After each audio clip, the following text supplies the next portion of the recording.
de clases de medicina legal, está un apartado llamado documentos médicos legales. Prácticamente los temas que tocamos en medicina legal son exclusivos, vamos a decir, y solamente aquí van a lo mejor tener alguna noción de sobre estos temas. Para hablar sobre documentos en medicina legal, tenemos que tener en cuenta algunos aspectos en el ejercicio de la medicina. Por ejemplo, el médico no solamente se dedica a evaluar los signos y síntomas o lo que el paciente le refiera, es decir, la historia clínica, la anamnesis y el examen físico, y determinar cuál es la terapéutica más adecuada después de haber hecho la disquisición clínica y poder evaluar cuáles son los diagnósticos sindromáticos y específicos de ese paciente. Entonces, no solamente él va a hacer una historia clínica, no solamente va a hacer un examen detallado, no solamente va a solicitar los métodos auxiliares, no solamente va a diagnosticar y tratar. Gran parte del tiempo de trabajo de este médico hipotético, ¿cierto? Se invierte en una porción puramente administrativa, en una parte puramente administrativa. Cualquier médico debe dominar este arte de elaborar documentos, de redactar informes, eh, de ejecutar este acto de escritura, porque mediante este acto, como vamos a ver, se documenta en forma de prueba lo que uno ha realizado en el transcurso del examen, la anamnesis, el examen de un paciente, incluso qué terapéutica ha utilizado con él. Entonces, la documentación en la medicina ocupa un gran e importante papel durante el proceso de la actividad médica. El médico también debe entender y conocer la ley que regula la documentación de estos actos médicos. Esta ley basada obviamente en los derechos y obligaciones que tiene el médico y el paciente, y sobre la documentación también basada en la ética y sobre las leyes de secreto profesional que tenga. Todo profesional que invierte en la actividad asistencial, es decir, en aquella actividad en donde uno recibe al paciente, pregunta al paciente, examina al paciente, le da un resultado a ese examen, eh, invierte entonces en esa actividad asistencial.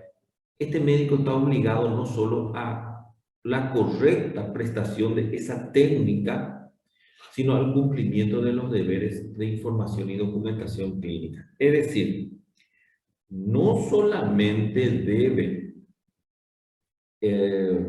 saber ubicar el estetoscopio en los focos de auscultación cardíaca, eh, no solamente debe interpretar, por ejemplo, un ritmo de galope, no solamente debe reconocer ese ritmo de galope, no solamente debe interpretar eso como una insuficiencia cardíaca importante, ¿cierto? Sino que debe documentar eso, debe saber escribir eso, debe saber plasmarlo en un escrito, en un papel, debe saber plasmar eso que está haciendo. Porque la cuestión administrativa de elaborar ese documento, el médico no puede rehuir, no puede hacer nomás la ocultación y decir este paciente tiene una insuficiencia cardíaca porque tiene un ritmo de galope, ¿cierto? En 3 tiempos, decimos en semiología, pero no escribe ese acto. Etimológicamente, el término documento proviene del vocablo latín, es decir, de una palabra en latín que se denomina documentum, es decir, es un sustantivo este documento y que proviene del verbo docere, que quiere decir mostrar, enseñar, publicar, dar a conocer, manifestar. No es solamente enseñar de pedagogía, ¿cierto? Sino que uno muestra algo, lo hace común, lo hace popular, lo hace público frente a todo el mundo, algo escrito en ese documento. Una actividad entonces que podía haber sido privada, lo escribe y lo hace entonces como para demostrarlo a un grupo o a todas las personas. La Real Academia de la Lengua Española también habla sobre documento con varias acepciones, es decir, con varias variantes que uno puede utilizar. Entre ellas, por ejemplo, es un instrumento que da uno a cualquier materia, es decir, que da a conocer cualquier materia. Es un diploma, carta o escrito que ilustra acerca de alguna actividad.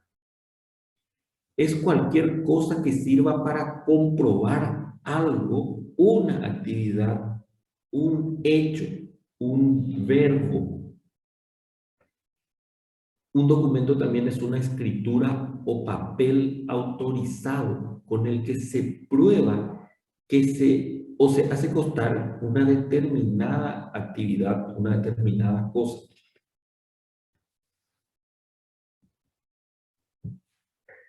Entonces, por definición, un documento es un testimonio material de un hecho o acto realizado en el ejercicio de sus funciones por una determinada persona. Repito, un documento es un testimonio material de un determinado acto que ha realizado una persona en el ejercicio de su función. Este documento puede ser elaborado o redactado por, obviamente siempre por una persona, pero en representación de una institución del Estado o en forma particular. Una persona física, como por ejemplo un individuo, o una persona jurídica, como por ejemplo el Congreso paraguayo o el Congreso brasileño. Una institución pública, como por ejemplo el hospital regional, o una persona o un documento privado, como por ejemplo sería un hospital privado. San Lucas, por ejemplo.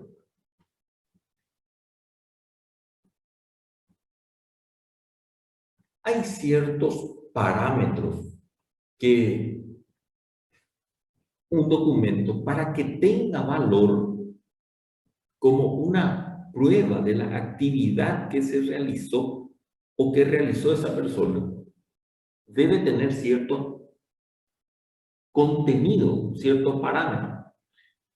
Entonces, para que este documento sea dado como legal, como real, debe tener unas características claramente especificadas, como ser, por ejemplo, que sea escrito.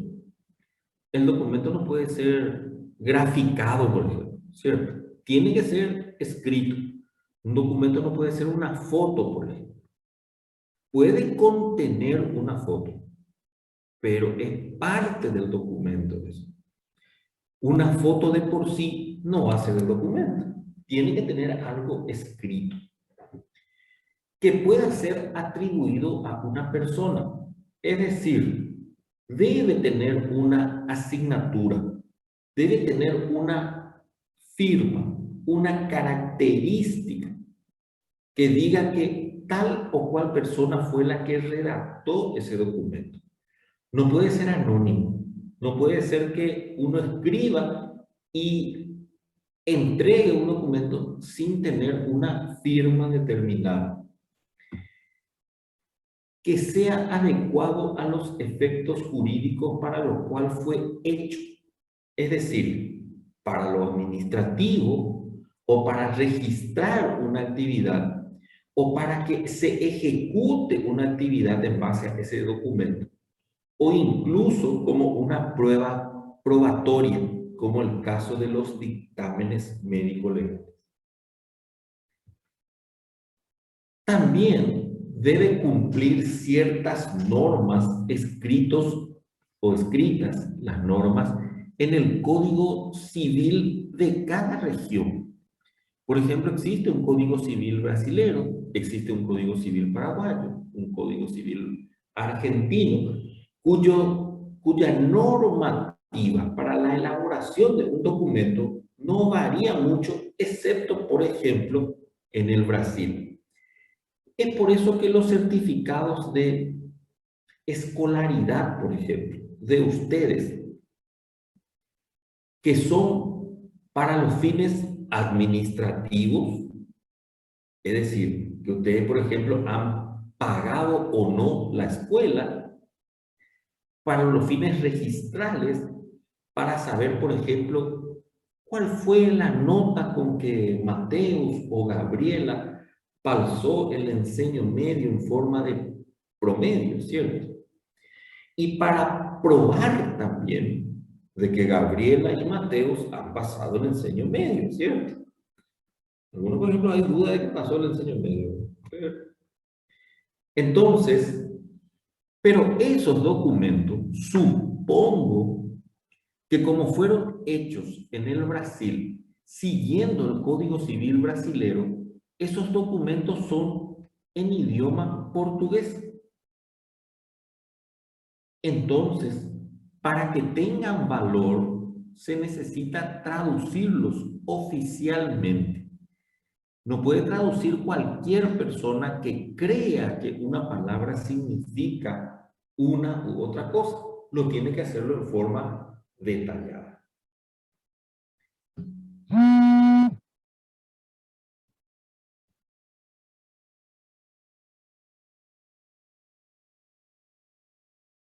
La legislación paraguaya, también la brasilera, y repito, la mayoría de Latinoamérica basada en el Código Civil o el Código o las leyes del Imperio Romano, del pueblo romano, en el derecho romano, la mayoría de los códigos civiles clasifican los documentos en dos tipos importantes: los documentos públicos y los documentos privados.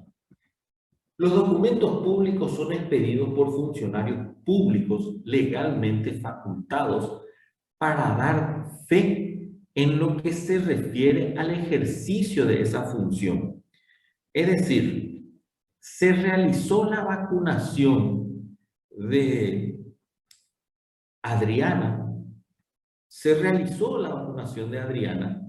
pero para registrar, para dar fe de que se realizó la vacunación, Adriana porta un carnet de vacunación. Ese carnet de vacunación no lo puede hacer, por ejemplo, la persona encargada de migraciones. No lo puede hacer la policía, lo tiene que hacer personal de salud que hizo esa vacunación. Entonces, aquel funcionario público encargado para realizar esa función redacta el documento de haber realizado esa función.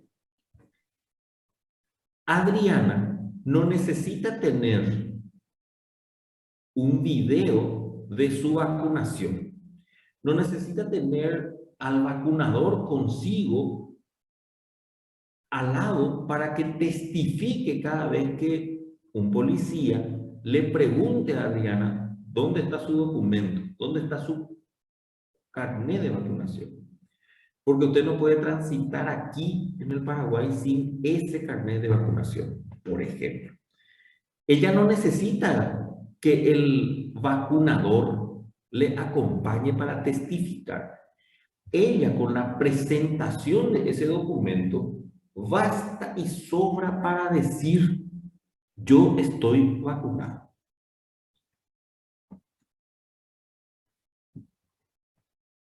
Esto era para los... En realidad tenía varios de estos documentos, ¿cierto? Que prueban todas estas leyes que estoy diciendo yo, ¿verdad? Dejé esta porque me parece importante.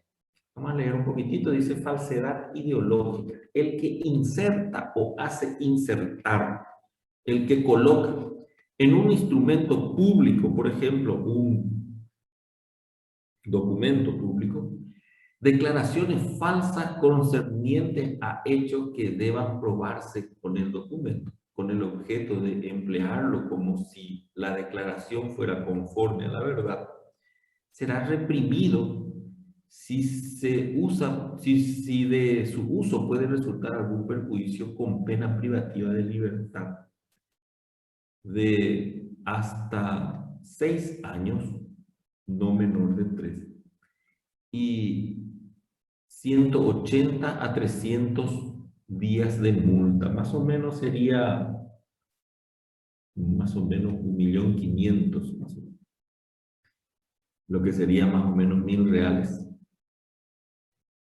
Entonces, eso para que vean, ¿no? También están los documentos de tipo privado. Son aquellos que interesan a las dos partes nada más y que no deben darse a publicidad, vamos a decir, o publicarse, pues no corresponde el interés para un tercero. Por ejemplo, la venta o el traspaso de algún bien, por ejemplo, son aquellos, dice, que no tienen la consideración del público y por tanto se desarrolla en la esfera privada, lo cual rige por el principio de autonomía de la voluntad para ser firmados. Es solamente a los efectos de reconocer un acto como, por ejemplo, la venta de algún bien hacia una tercera persona.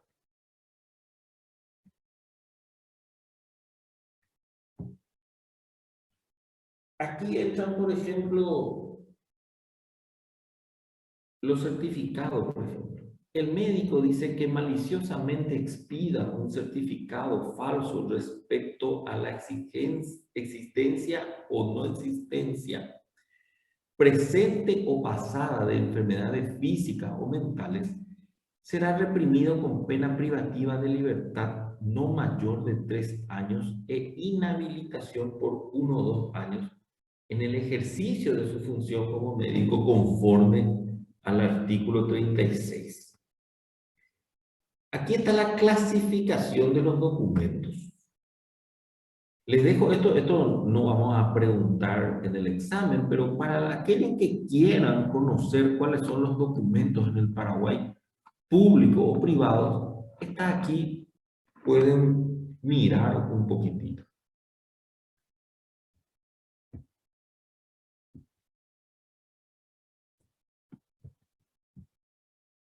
Documento médico legal. Hasta aquí está todo claro. No hay preguntas hasta aquí. Tranquilo. Tudo certo, prof. Muy bien. Perfecto.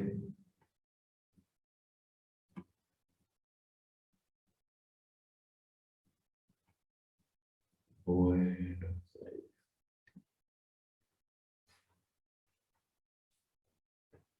Como dijimos, el médico en numerosas ocasiones y por razón de su arte y oficio, está obligado por las normativas legales existentes a dejar constancia por escrito de todas sus actuaciones en el ámbito del ejercicio de la profesión médica. Repito, el médico de por sí está obligado a realizar todos los registros de sus actividades en forma escrita. Por ejemplo, aquí en el norte existe un ejército llamada Fuerza de Tarea Conjunta entre personal militar y policial, que está obligado a dejar registro, no solamente por escrito, sino filmar todas sus actividades. No va a ser pública su actividad, pero sí va a tener que filmar para que sus superiores puedan ver esa actividad que ellos realizan. Así también el médico, entonces, en el momento en el que sabe que es contratado, por ejemplo, para hacer una guardia, un plantón en alguna unidad de salud familiar, él sabe que no solamente va a atender a todos los niños, embarazadas, adultos que lleguen a esa unidad de salud familiar, él sabe que va a tener que registrar esa atención por escrito.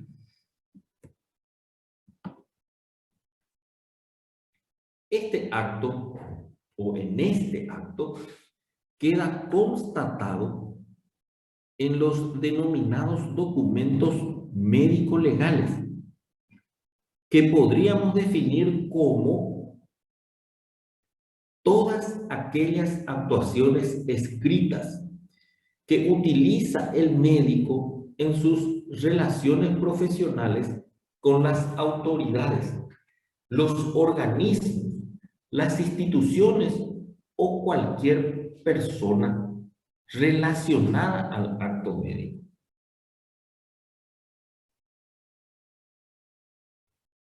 Es decir, un médico no va a escribir, por ejemplo, o no va a dejar, por ejemplo, sentado: hoy almorcé en el hospital, en el comedor del hospital, no sé, pollo, frango con ajos y fechado, ¿cierto? Eso no es dentro del marco de su actividad profesional.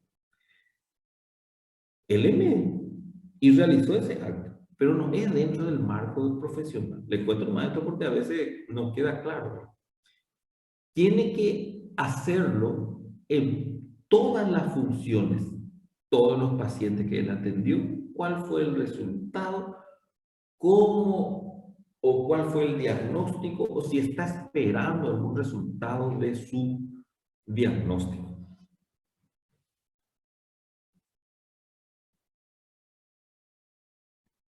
Todo documento médico legal, repito, por las normas del Código Civil, debe tener un esquema establecido, excepto algunos, como vamos a ver más adelante.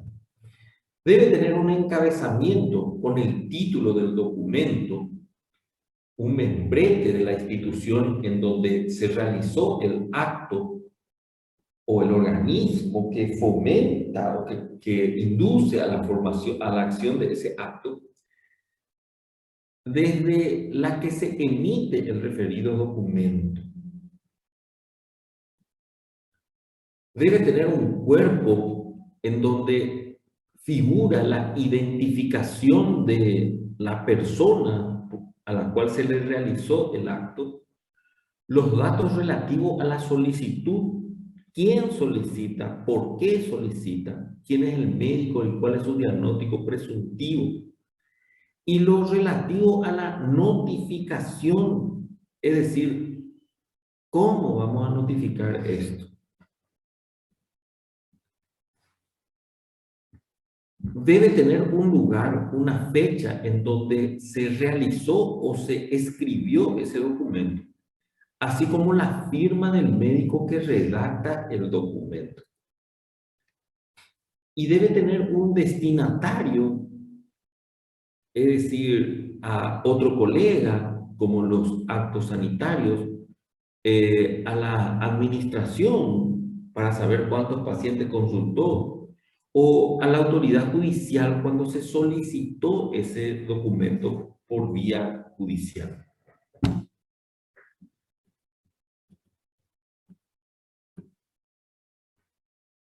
En la práctica, los documentos médicos legales los podemos clasificar de acuerdo al contexto de para qué se emiten esos documentos.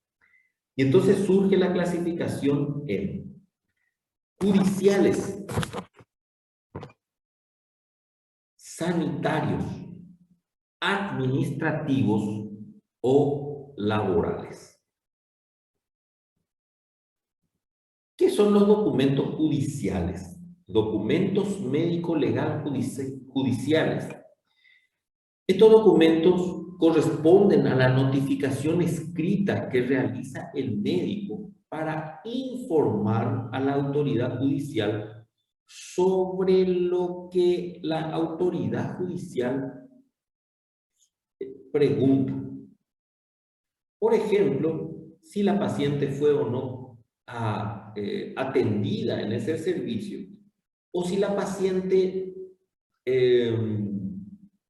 se internó y por cuánto tiempo en ese servicio. En la mayoría de los casos, estos documentos médicos legales se refieren a lesiones que ha recibido y al diagnóstico que el médico realizó en esos pacientes. No hay duda de que la mayoría de los documentos que el juez solicita al médico van relacionados principalmente a las lesiones que una persona ha podido tener y que el médico diagnostica esas lesiones, las aclara entonces. También están los documentos sanitarios. Estos documentos sanitarios se refieren a principalmente documentos relacionados a la vigilancia de enfermedades, de algunas determinadas enfermedades, principalmente aquellas de índole epidemiológico, es decir, de contagio y de aumento durante un determinado periodo. Este tipo de documentos tienen ciertas características como debe ser recogido en forma sistemática. Se debe aclarar entonces durante qué tiempo se recogió estos datos. Debe hacerse en forma continua durante ese periodo. No puede alterarse, por ejemplo, y decir, hoy vamos a hacer, mañana no.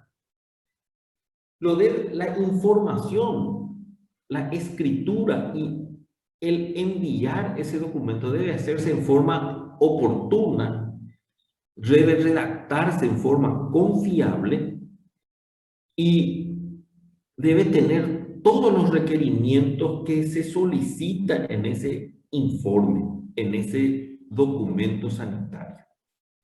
Para que la autoridad que reciba este documento sanitario pueda tomar determinaciones sobre algunas de las patologías principalmente infecciosas.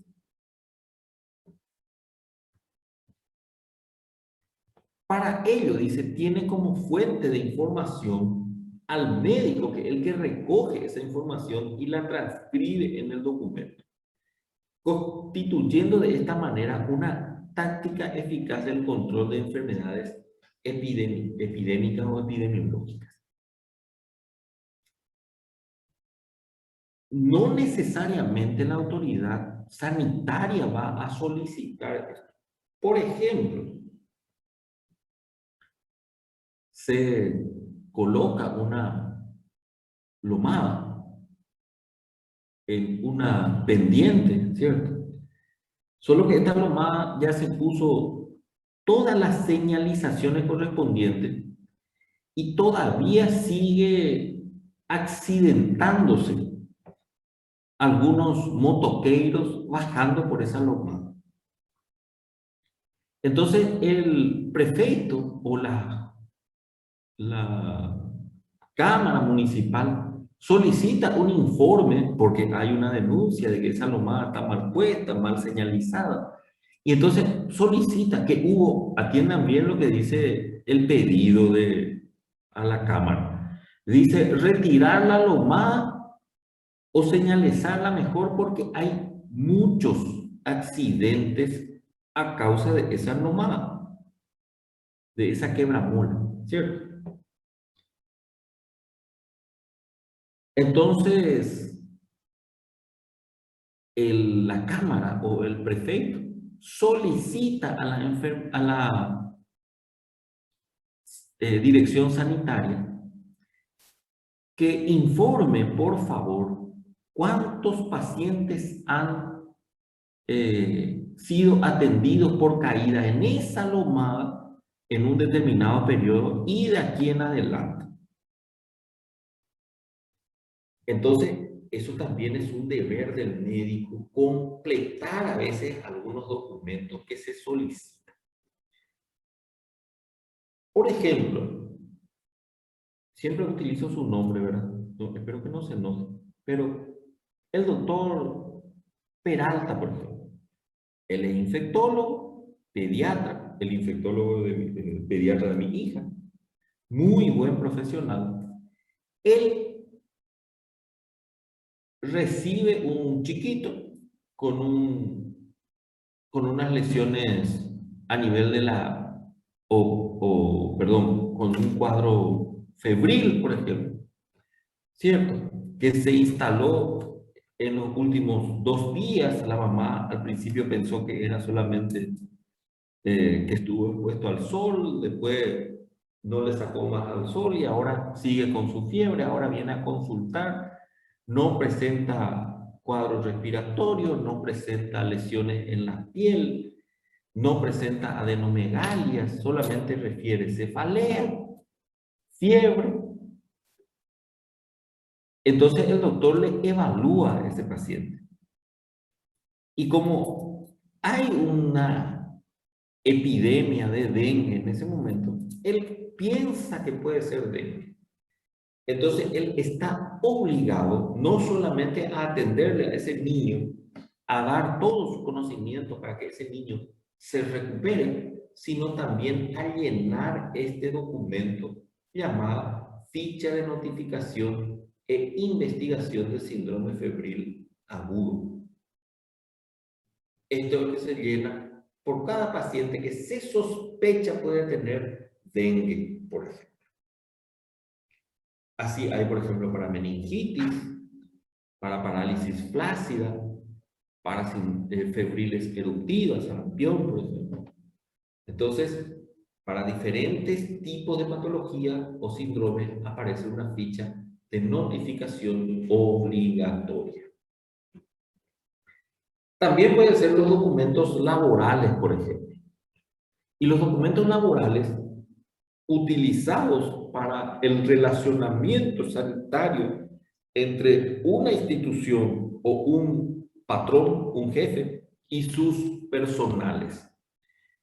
Así, por ejemplo, pueden haber exámenes admisionales o actitudinales, si tiene o no actitud para eso. Exámenes periódicos, una vez que ingresó, cómo él está manejando, cómo él está haciendo o cómo sigue su evolución de salud por el trabajo que está realizando. O exámenes de misionales también. También para el diagnóstico, dice, y la descripción de limitaciones en la capacidad funcional que motiva para ese trabajo. En la fecha de expedición del parte, también, y la continuación en la situación de incapacidad. Por ejemplo, dos funcionarios que trabajan en un determinado sector de una empresa que tienen que subir una escalera, una escala, ¿cierto? De 20 escalones, más o menos, 15 escalones. Uno de ellos sufre un accidente vascular cerebral y vuelve a trabajar, pero con la incapacidad de subir esos escalones. Entonces, el jefe, el patrón, decide que él está capacitado para cumplir la función. Solo que en vez de ir ahora a cumplir la función en el segundo andar, ahora va a cumplir en el terreno. Y que la función que él estaba cumpliendo, entre dos, ahora uno de ellos va a cumplir solo. Y entonces esa otra persona dice, no, pero ¿cómo yo voy a cumplir solo? Si estábamos haciendo entre dos, ahora yo voy a cumplir solo esta función. Él no tiene ninguna lesión. Él no quiere nomás subir por, no sé, por Aragán. No quiere nomás subir al segundo andar. Y me quiere dejar a mí todo el trabajo. Y entonces ahí vamos a llamar a un médico laboralista, un médico legista, para que evalúe el diagnóstico que él tiene, la incapacidad que él tiene o la capacidad para seguir cumpliendo sin subir hasta el segundo andar. Algunas instituciones, por ejemplo, aquí en la frontera, a veces, como yo hago ultrasonografía en el hospital, ¿cierto? Me llama, por ejemplo, alguna funcionaria y me dice, ¿sabe qué? Necesito que me haga un certificado o necesito que me haga una ecografía o me pidas un laboratorio, un pedido de laboratorio, porque quiero entrar a trabajar en tal o cual empresa aquí en la frontera. Solo que me solicita que yo no esté embarazada. Yo les cuento que en 1940 por ahí las mujeres ya hicieron una revolución sobre ese tema y no se le puede incluir a una mujer por su estado de gravidez, por ejemplo, para ser admitida en una empresa. Por supuesto que yo le hago sin ningún problema, le hago su ecografía, le hago su beta HCG y ella se va contenta porque no está embarazada para entrar a trabajar en tal o cual empresa. Pero esa empresa no, si ella supiera sus derechos, ella no puede ser limitada, por ejemplo, para no entrar a trabajar en un lugar por su gravidez o por su lactancia, por ejemplo. Pero ocurre, les cuento. En pleno siglo XXI sigue ocurriendo.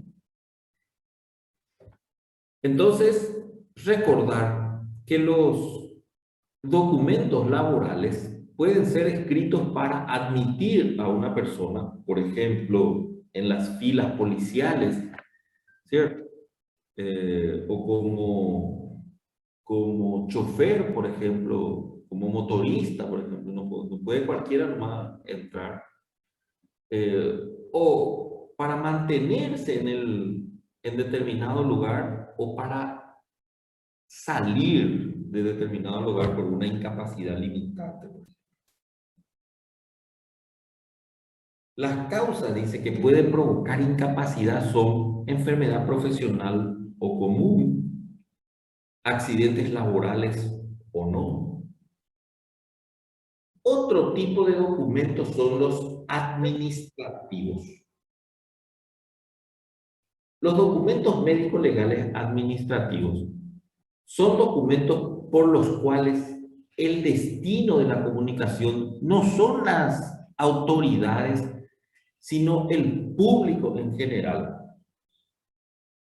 Es decir, estos documentos se redactan cuando una persona con cierta popularidad y cuya importancia de su salud o su enfermedad la tengan todo el público en general, sean amigos o no de esa persona, sean partidarios o no de esa persona.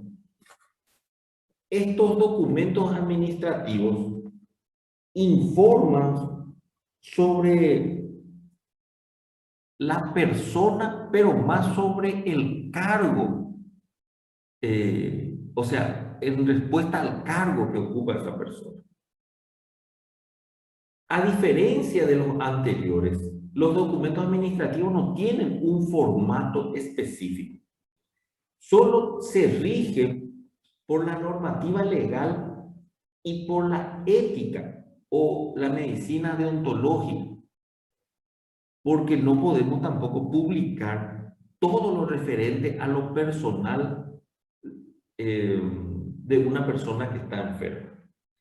Ejemplo, siguiendo todo esto que dice aquí, vamos a leer, por ejemplo, boletín médico sacado a la mañana. Evidentemente hay uno que sale a la mañana, a la tarde y a la noche, o por lo menos hay uno que sale fuera del horario de la mañana. Dice, San Pablo, 14 de septiembre del 2018. Leo en español porque me es más fácil. El candidato a presidencia de la República, Jair Bolsonaro, permanece en la unidad de terapia intensiva en condiciones clínicas estables y sin complicaciones en el periodo postoperatorio. Hoy continúa recibiendo analgésicos para controlar el dolor, afebril y sin otros signos de infección. Durante el día de hoy reiniciará su fisioterapia, que consiste en caminatas y ejercicios respiratorios. Continúa en ayuno oral y la alimentación parenteral en forma exclusiva. Firman sus médicos, su cirujano, su clínico cardiólogo y el director jefe del hospital israelita Albert Einstein. Y entonces va a decir Mateo, por ejemplo, ¿qué me importa a mí? En el 2018, ¿qué me importaba a mí si Jair Bolsonaro está o no en la unidad de terapia intensiva? Que se muera si yo soy del, no sé, yo soy de Lula, de Bill en aquel entonces, ¿cierto? Que se muera él. Sin embargo, Natalia, por ejemplo, dice, no, a mí me interesa porque él es mi candidato a ser presidente. Y sí, pero le interesa a Natalia, no le interesa a Mateo, por ejemplo. Digo, ¿verdad? No sé la afiliación política ni la afinidad política de ninguno. Solamente estoy usando a modo de ejemplo. Y dice, por ejemplo, ahí Cintia, que por calculo que debe ser paraguaya, ¿verdad? ¿Cierto, Cintia? No, profe. ¿Tú eres brasilera también? Sí. Pensé por el apellido que era paraguayo. Pero, por ejemplo, a mí, por ejemplo, digo yo, ¿a mí qué me interesa, por ejemplo, si el presidente del Brasil es? No tengo nada que ver yo con eso. Y no, gente. No es Jair Bolsonaro, padre de familia, con histórico de atleta ni nada. Eso es lo que nos interesa. A nosotros, este informe administrativo, médico, legal, es porque esa determinada persona es el candidato a presidente de la República. Y tanto sus adeptos en aquel entonces querían saber si él está vivo o no, para votar por él o buscar otro candidato. Así también sus opositores querían saber si es que él está vivo o no, si él va a ir en contra de mi candidato de otro partido. No es por Jair Bolsonaro en sí, sino por el candidato. Entonces, hay que tener en cuenta estos documentos administrativos que también salen a la luz pública, repito, son documentos médicos legales cuyo informe le interesa a muchas personas. Por ejemplo, si el día del examen, por ejemplo, Dios no quiera, el doctor González, por ejemplo, hace fiebre. Y entonces todo el mundo va a querer saber un informe administrativo, médico, legal de mí. Por más de que no sean amigos míos, porque ustedes van a querer saber si se va a tomar o no el examen. Entonces, estos documentos tienen ese valor, esa forma de dar a conocer estos conocimientos. Otro grupo de documentos médico-legales son las actas. ¿Qué son las actas?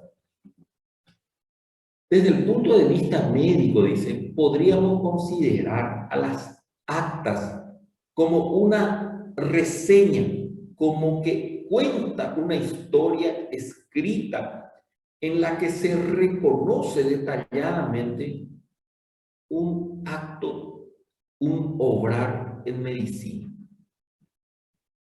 Este acto médico o esta forma de redactar está regulado por ciertas normativas específicas para cada caso en el que se redacta esa acta y conlleva derechos, obligaciones y situaciones jurídicas de naturaleza administrativa para demostrar ese acto.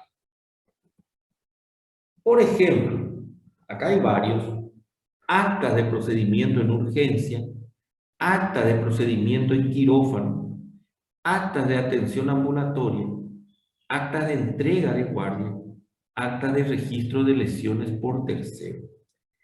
Estos documentos no se redactan en papel suelto, se redactan en libros de acta. Y la diferencia de los libros de acta es que vienen numerados, foliados, y entonces tienen que seguir una secuencia escrita de lo realizado. No podemos, por ejemplo, labrar un acta de procedimiento o de entrega de guardia, por ejemplo, del día 21 y mañana labramos el del día 20. Tenemos que seguir una secuencia lógica. Les cuento esto porque yo sé que suena tonto que yo les vuelva a explicar esto, pero hay veces que, por ejemplo, el paciente viene y te dice: doctor, haceme un diagnóstico de que yo vine a consultar el lunes 14 contigo.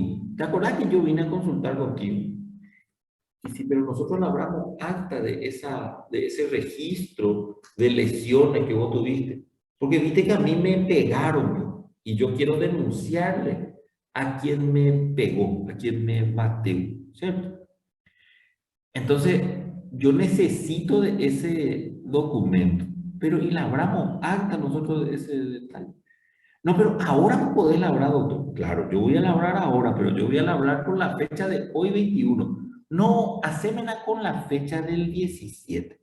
Pues, ¿cómo va a ser con la fecha del 17? Sí, desde el 17 hasta el 21, desde la última segunda feira hasta hoy, ¿cuántos pacientes ya nos hemos labrado acta sobre eso?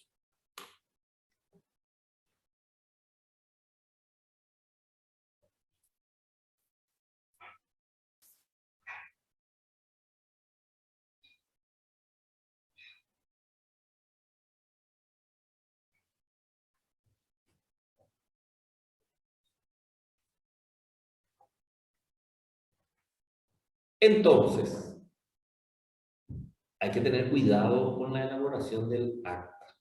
Está foliado, sigue una secuencia numérica por la fecha o data y tiene una característica para lo cual fue redactada, o perdón, para lo cual fue creada esa secuencia de actas.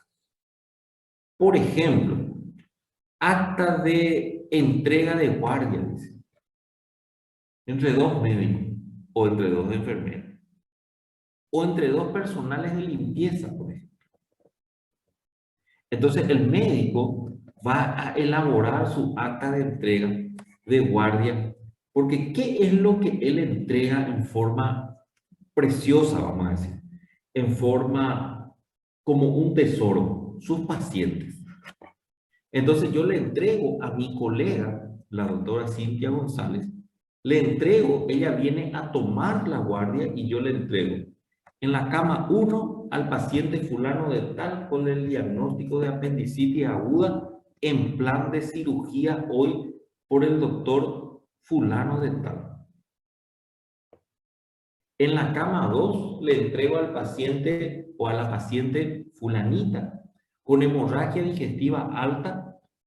Se hizo su endoscopía digestiva, se constató un sangrado activo, Forres 1A, está en plan de transfusión y repetir su endoscopía para ver mañana o cirugía si descompensa. En la cama 3 le entrego al paciente con enfermedad diverticular complicada, aparentemente una diverticulitis. Estamos esperando que se pase sus signos inflamatorios y en plan de realizarle una colonoscopía para poder determinar. Entonces, esos pacientes que yo le entrego a la doctora Cintia, yo labro un acta, fecha, hora, lugar y paciente 1, 2, 3. A partir de ahí, ella se hace cargo de esos pacientes. Al mismo tiempo, la enfermera de guardia está entregando su guardia y entonces se entregan los 3 pacientes, pero ella también entrega, por ejemplo, que el paciente con hemorragia digestiva alta, su familiar ha comprado un medicamento, omeprazol, y entonces entrega esos frascos de omeprazol. Que el paciente con hemorragia digestiva baja compró un laxante potente, manitol, enemol o cualquier otro para hacer su colonoscopia. Y el paciente con apendicitis aguda entregó todos sus materiales para cirugía. Entonces, a partir de ahí, la enfermera que sale ya no es responsable de eso y es responsable. Así también, por ejemplo, todos los materiales.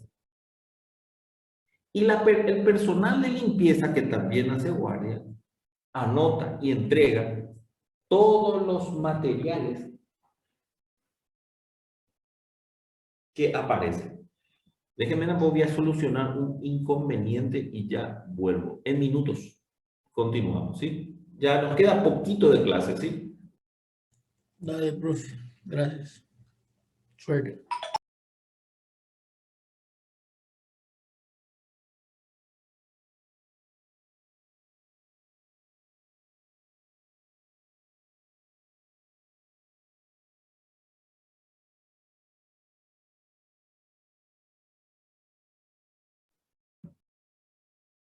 Muy bien. Entonces, las actas son un tipo de documentos muy importante que adquiere cierta responsabilidad. Fíjense, por eso dice, conlleva ciertos derechos. Yo a partir de aquí, yo ya tengo derecho a estar libre de esos 3 pacientes. Y conlleva ciertas obligaciones y situaciones jurídicas. A partir de aquí, la doctora Cintia, ella está encargada de esos 3 pacientes. Llegará 12 horas después, donde la doctora Cintia le entregará a otro colega, el doctor Mateus, y a partir de ahí, Mateus tiene la responsabilidad y la doctora Cintia sale de esa responsabilidad. Chicos, esto que yo les estoy contando es como que ustedes van al hospital a hacer un plantón ya recibidos como médicos, ya graduados, ya formado como médico, pasado el revalida, y se les lleva a ustedes, por ejemplo, en una unidad, en el hospital aquí de Punta Moná, por ejemplo. Vamos a trabajar. ¿Y de qué vamos a trabajar? Y no, ahora yo soy médico endocrinólogo. Ah, perfecto, doctor. Tenemos una guardia para endocrinología, porque nuestro hospital tiene un área específico de diabetes y otras enfermedades endocrinológicas. Y entonces yo soy, como usted es especialista, le contratamos para eso. Eh, sí, hay un alma caritativa con ustedes, un colega muy buena onda, muy legal, como dicen ustedes. Y les mostrará entonces dónde queda el dormitorio, les mostrará dónde queda el sanitario para médicos, les mostrará dónde queda el área del hacer, de comer de ese hospital. Ustedes tienen que buscar eso. Nadie les va a mostrar. Así también, esto que yo les estoy diciendo, en clínica quirúrgica, en semioquirúrgica, en patología quirúrgica, ustedes van a hablar de esas tres patologías. Apendicitis aguda, van a hablar de hemorragia digestiva alta, hemorragia digestiva baja, pero nadie les muestra esto de actas. Por eso que es importante y hay que entender un poquitito que hay documentos que hay que elaborar, pero en ninguna materia a veces se muestra esto. Por ejemplo, acta de nacimiento. No solamente el personal médico, y no solamente el personal médico formado en obstetricia. A cualquiera le puede tocar un nacimiento de sorpresa. Y puede ser un acta, debe saber realizar un acta de nacimiento. Estos actas de nacimiento, por ejemplo, son datos que el facultativo escribe en un documento para plasmar el nacimiento y que él asistió a ese documento. Puede ser un médico, un obstetra, un licenciado, y debe constatar quién fue el que redactó o vio este nacimiento. Así como el número de registro de esa persona. También se escribe en ese acta datos del nacimiento, el lugar, la fecha, la hora, la vía del nacimiento, si fue por vía baja o parto vaginal, o por vía alta o por cesárea. También los datos del recién nacido y de la madre. Por ejemplo, el sexo del recién nacido, el peso, la talla, el perímetro cefálico. Fíjense que son cosas básicas que un médico debe saber por si en algún momento tenga que asistir a un nacimiento y dé fe, manifieste públicamente de que él asistió a ese nacimiento mediante un documento redactado.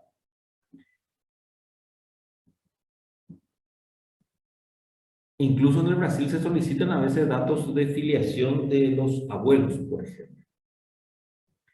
Certificado, por ejemplo, mediante su emisión, mediante su producción, se deja constancia de uno o más hechos, así como la consecuencia sobre la salud de ese paciente. De esta forma, se dispone, dice, el testimonio cierto, veraz y preciso, comprobando la práctica profesional. Su emisión podríamos considerarla como un verdadero servicio público, con implicaciones tanto para el médico como para el paciente. Para el médico es una obligación tanto legal como social, ya les explico. Tiene escaso valor en los tribunales.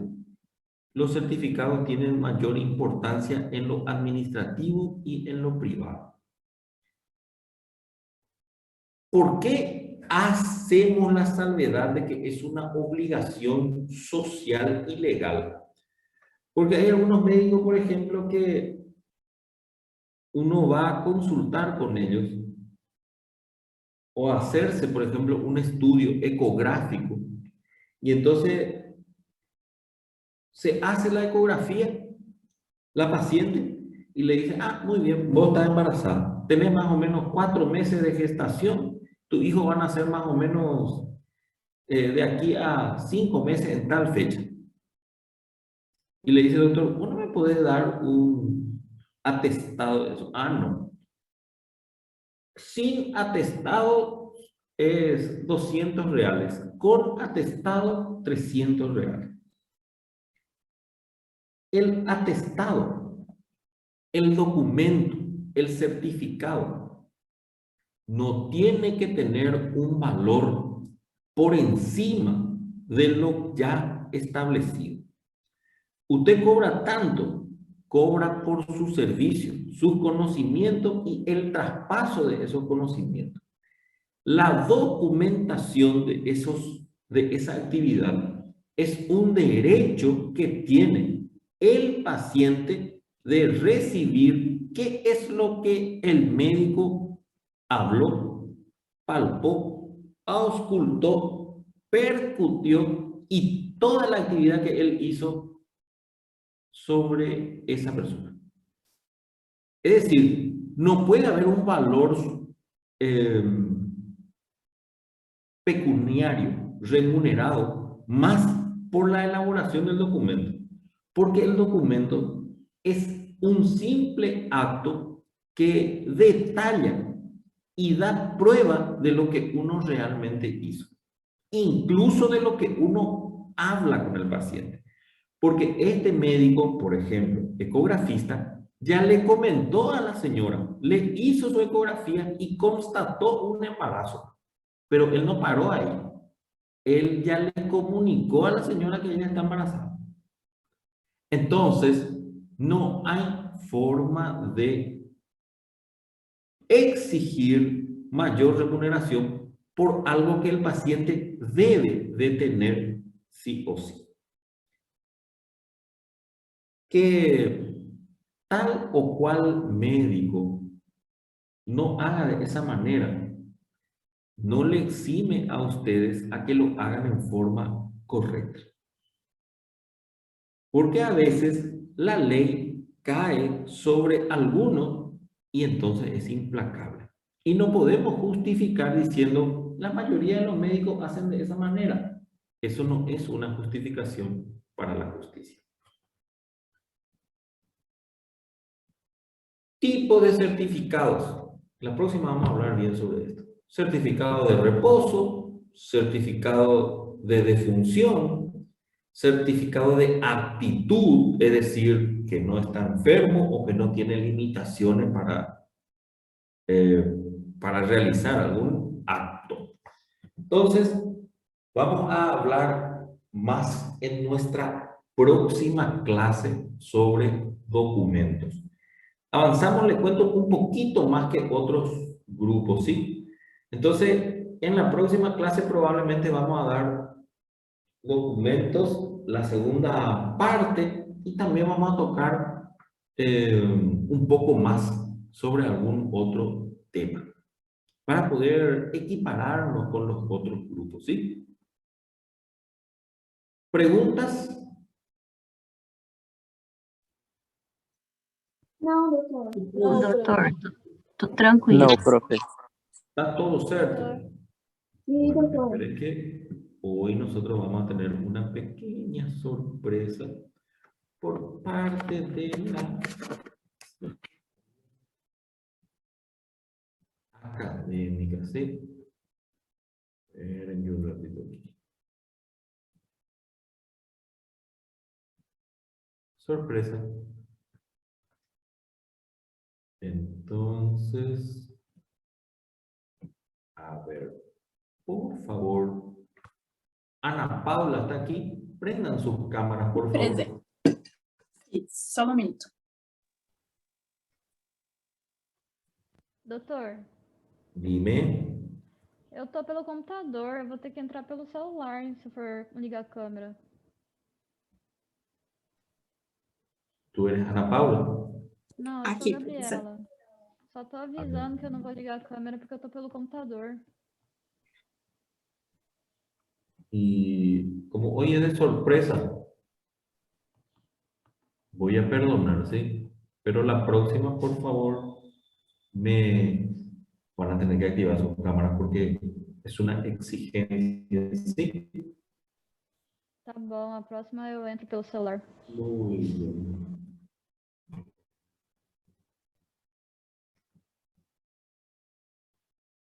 Alexandre. Muy bien, Alexandre. Perfecto. María. María Pabili, dice. Pabili, Oi, ¿eh? profe. Pabli. Pabili. Listo. Hola.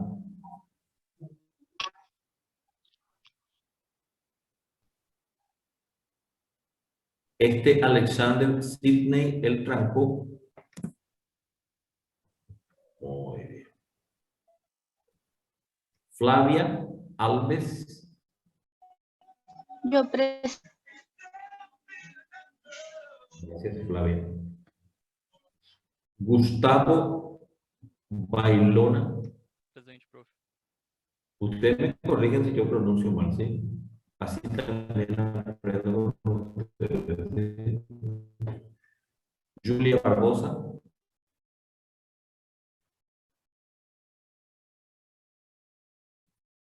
No la veo, alguien. Tá no chat, doutor.